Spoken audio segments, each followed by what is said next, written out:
Hello, in front of me I've got RAZER Viper V3 Pro.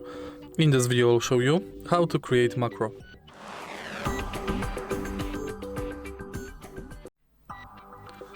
In the beginning, let's go to RAZER Synapse app, customize and select button. Now select macro,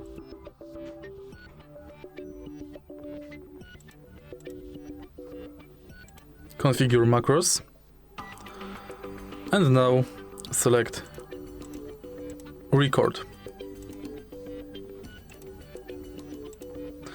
Now you can select delay, keyboard function, mouse function, another macro, launch, run command, text function and loop. Then select record and it's done. If you find this video helpful, please leave like, comment and subscribe.